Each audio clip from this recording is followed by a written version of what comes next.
ನಮಸ್ಕಾರ ವೀಕ್ಷಕರೇ, ಮಹಾಯುದ್ಧ ನ್ಯೂಸ್ಗೆ ಸ್ವಾಗತ.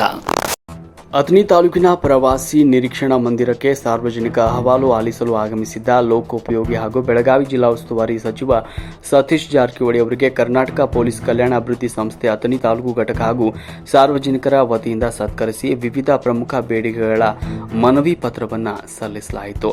ಸಂಚಾರ ದಟ್ಟಣೆ ನಿಯಂತ್ರಣ, ಗ್ರಾಮೀಣ ರಸ್ತೆಗಳ ದುರಸ್ತಿ, ಹೈಟೆಕ್ ಶೌಚಾಲಯ ಅಂದರೆ ಅಥಣಿ ಮತ್ತು ಕಾಗವಾಡ ಪಟ್ಟಣಗಳಲ್ಲಿ ಹೆಚ್ಚುತ್ತಾ ಇರುವ ಟ್ರಾಫಿಕ್ ಸಮಸ್ಯೆಯನ್ನು ನಿಯಂತ್ರಿಸಲು ಪೊಲೀಸ್ ಇಲಾಖೆಗೆ ಹೆಚ್ಚಿನ ಸೌಲಭ್ಯ ಒದಗಿಸುವುದು, ಮಧುಬಾವಿ, ಹುಲಗಬಾಳ, ಅಡಹಳ್ಳಿ, ಬೇವನೂರು ಹಾಗೂ ಮಲಾಬಾದ್ ಸೇರಿದಂತೆ ಸಂಪೂರ್ಣ ಹದಗೆಟ್ಟಿರುವ ಪ್ರಮುಖ ಹಳ್ಳಿಗಳ ರಸ್ತೆಗಳನ್ನು ತುರ್ತಾಗಿ ಸುಧಾರಿಸುವುದು, ಸಾರ್ವಜನಿಕ ಹಾಗೂ ಮಾರುಕಟ್ಟೆ ಪ್ರದೇಶಗಳಲ್ಲಿ ಮಹಿಳೆಯರಿಗಾಗಿ ಸುಸಜ್ಜಿತ ಹೈಟೆಕ್ ಮೂತ್ರಾಲಯ ಮತ್ತು ಶೌಚಾಲಯಗಳನ್ನು ನಿರ್ಮಿಸುವುದು. ಈ ರೀತಿ ಮನವಿಯನ್ನು ನೀಡಲಾಯಿತು. ಇನ್ನು ಮಂಗಸೂಳಿ ಗ್ರಾಮ ಪಂಚಾಯತಿ ವ್ಯಾಪ್ತಿಯ ಎಸಿ ಕಾಲೋನಿಯ ಶೌಚಾಲಯದ ನೀರು ಚರಂಡಿಗೆ ಸೇರಿ ಗೋಡೆಗಳ ಶಿಥಿಲಗೊಂಡು ದುರ್ವಾಸನೆ ಹರಡ್ತಾ ಇರುವ ಗಂಭೀರ ಸಮಸ್ಯೆಯನ್ನು ರೋಹಿಣಿದಾಸ್ ಭಂಡಾರೆ ಸಚಿವರ ಗಮನಕ್ಕೆ ತಂದರು. ಈ ಹಿಂದೆ ಮಹಿಳಾ ಆಯೋಗದ ಅಧ್ಯಕ್ಷರು ಸೂಚಿಸಿದ್ರು, ಪಿಡಿಒ ಯಾವುದೇ ಕ್ರಮ ಕೈಗೊಂಡಿರಲಿಲ್ಲ. ಸಮಸ್ಯೆಯ ಗಾಂಭೀರ್ಯತೆ ಅರಿತ ಸಚಿವರು ಸ್ಥಳದಲ್ಲಿದ್ದ ಕಾಗವಾಡ ತಾಲೂಕು ಪಂಚಾಯತ್ ಕಾರ್ಯನಿರ್ವಾಹಕ ಅಧಿಕಾರಿ ವೀರಣ್ಣ ವಾಲಿ ಅವರಿಗೆ 1 ವಾರದ ಒಳಗಾಗಿ ಸಮಸ್ಯೆಯನ್ನು ಸಂಪೂರ್ಣವಾಗಿ ಸರಿಪಡಿಸುವಂತೆ ಕಟ್ಟುನಿಟ್ಟಿನ ಆದೇಶ ನೀಡಿದರು. ಇನ್ನು ಮಾಧ್ಯಮಗಳಲ್ಲಿ ವರದಿಗಳಾಗ್ತಾ ಇದ್ರು, ಅಧಿಕಾರಿಗಳು ಉದಾಸೀನತೆ ತೋರುತ್ತಿರುವುದಕ್ಕೆ ಸಾರ್ವಜನಿಕರು ತೀವ್ರ ಅಸಮಾಧಾನ ವ್ಯಕ್ತಪಡಿಸಿದ್ದಾರೆ.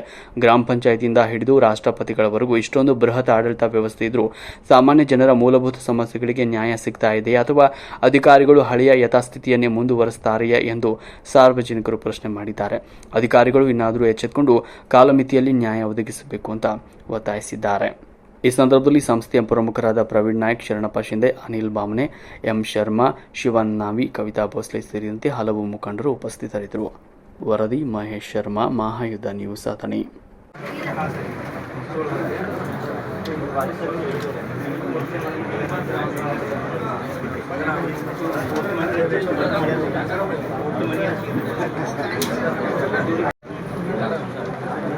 ನೋಡಿ ಸರ್,